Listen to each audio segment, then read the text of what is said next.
이미 집에서 청소기 로봇을 안 쓰시는 분은 거의 없을 거다라고 생각을 하고 있고 저희가 알게 모르게 이미 로봇들이 들어오고 있다. 그리고 작년도를 보게 되면은 어느 순간부터 식당에서 뭐 서빙 로봇이든 맞아요. 아니면은 뭐 어디 가게를 갔더니 갑자기 뭐 쌀국수를 로봇이 만들어주기도 맞아요. 하고 커피를 만들어주기도 하고 하면서 조용히 들어오고 있습니다. 앞으로 이런 흐름들은 계속해서 지속이 되면서 아마 10년 내에는 저희가 이제 완전히 좀 로봇과 공존하는 그런 세상을 살아가고 있지 않을까.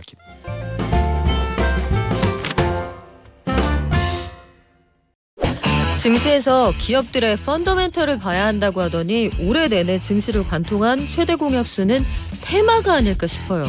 물론 어떤 사람들은 테마하고 그때그때 흐름을 만드는 주식은 좀 달라 그럴 수 있지만 테마랑 트렌드랑 뭐가 다른지 사실 잘 모르겠습니다. 그 와중에 최근에 로봇, 인공지능이 바람을 타고 있고요. 로봇 대장주로 꼽히는 두산 로보틱스 올해 상장을 앞두고 있습니다. 로봇 측 향방에 어떤 영향을 미치게 될지 그리고 상장 첫날 어떤 성적 보이게 될지 유진투자증권의 양승윤 연구위원에게 물어볼게요. 안녕하세요. 안녕하세요. 자, 추석 잘 보내셨습니까? 네, 잘 보냈습니다. 아우, 피곤해 보이시는데 연휴에 감사합니다. 아닙니다.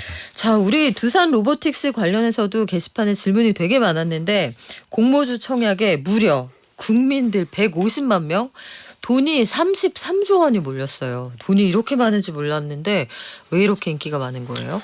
일단은 저희가 작년부터 이 로봇 산업에 대한 관심, 기대감 자체가 굉장히 좀 커지고 있는 그런 상황이고 이제 그런 상황 속에서 이 로봇 기업 중에서는 이제 처음으로 또 코스피에 이제 상장을 하는 기업이 바로 두산 로보틱스였다라는 점들도 상당히 좀 기대감을 좀 이제 자극을 했다라고 생각을 하고 있고 이거 단순히 뭐 산업에 대한 기대감도 좋고 그리고 뭐 코스피 상장한다 이런 것들뿐만 아니라 이 두산 로보틱스가 그 협동 로봇이라고 하는 이제 차세대 산업용 로봇 분야에서 나름대로 또 글로벌리 이제 어느 정도 의미 있는 그런 브랜드 이미지를 갖추고 있는 기업입니다. 그래서 현재 글로벌 시장 점유율 한 5% 내외를 차지를 하고 있는 그런 기업이 드디어 이제 상장을 한다라는 기대감들이 상당히 좀 이렇게 좀 많은 이제 성황리에 좀 맞출 수 있었던 배경이지 않았나 생각을 하고 있습니다.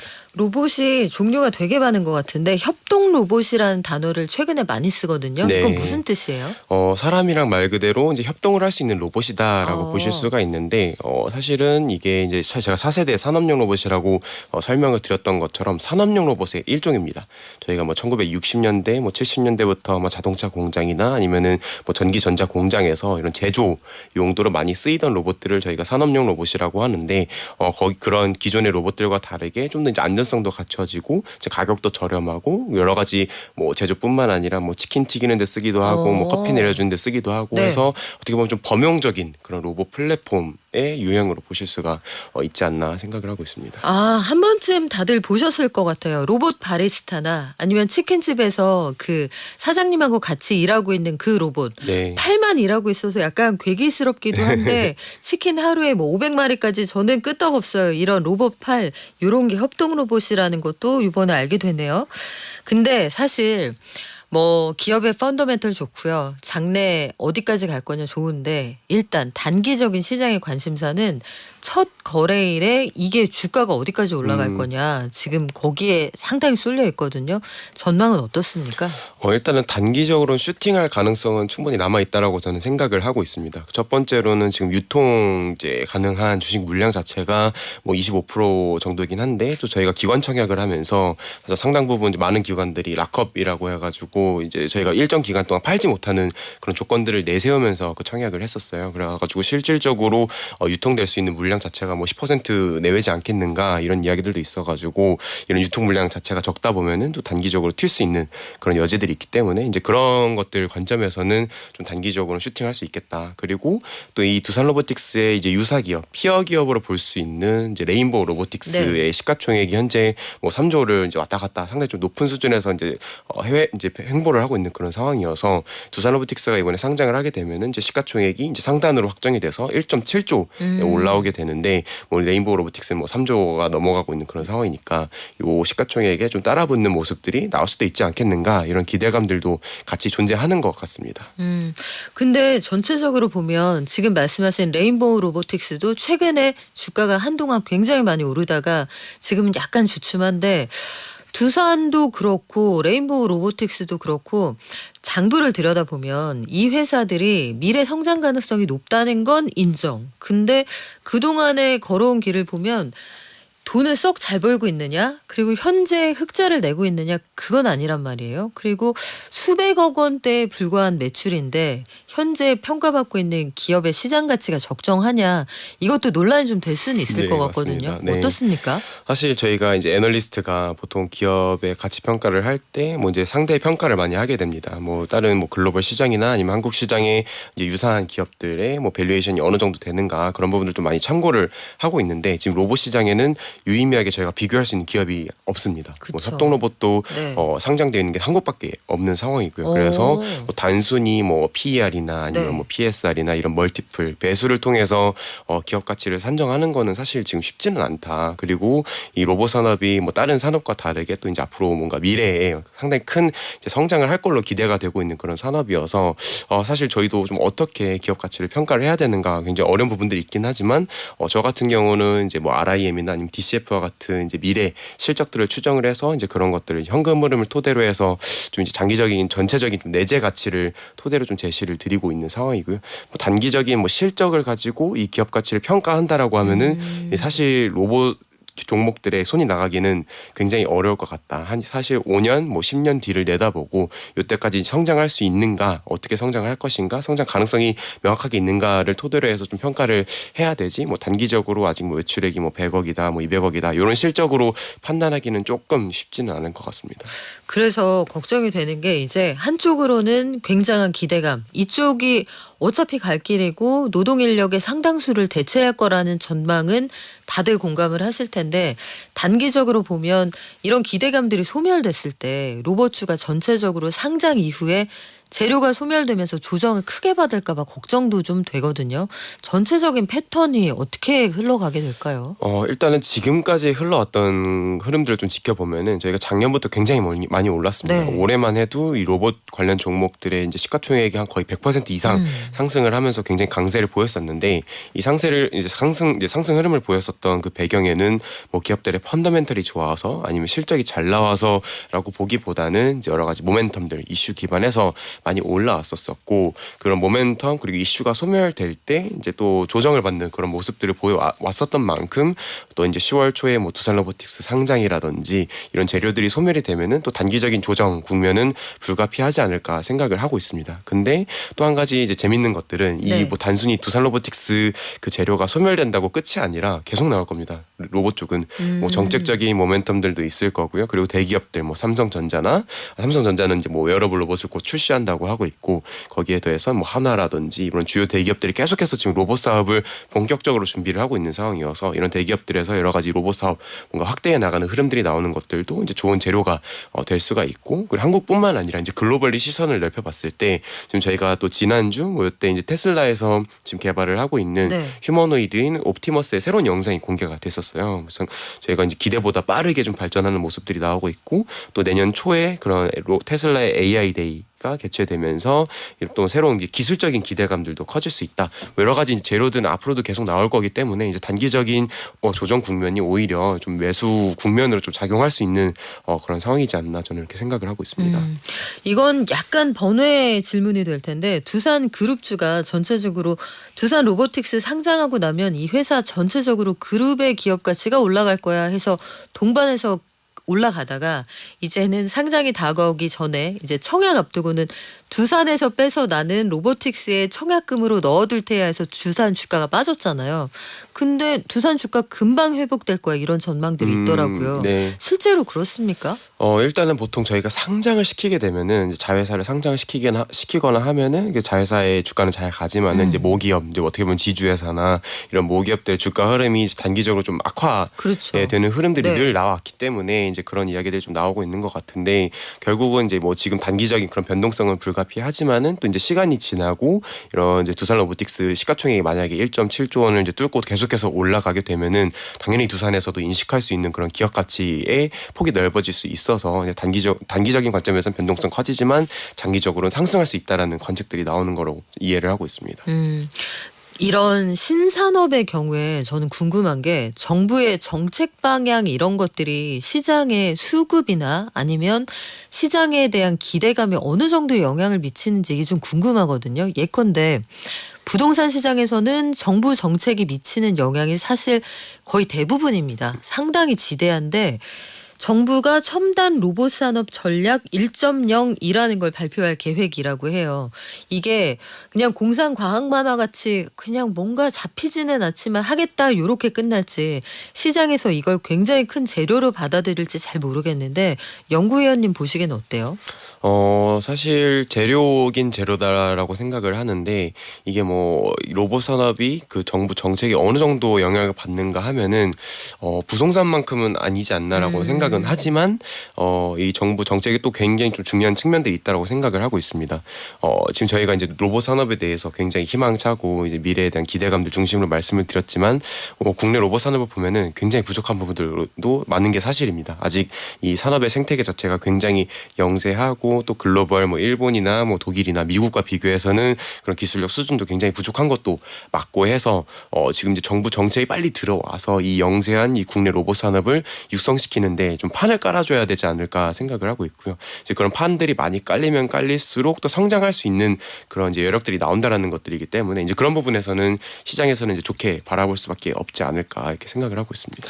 이달에 한화 로보틱스가 출범을 한대요. 그러니까 이름 비슷하네요. 네. 다들 로보틱스 이렇게 붙여서 출범을 하는데 하반기에 대기업들이 앞서 잠깐 말씀을 해주셨지만 나도 하고 너도 하고 전체적으로 뭐 빈대떡집에 비견을 한다면 이 동네는 그냥 빈대떡 거리야 이렇게 거리가 조성이 돼버리면 이게 개별 종목에도 크게 영향을 미칩니까?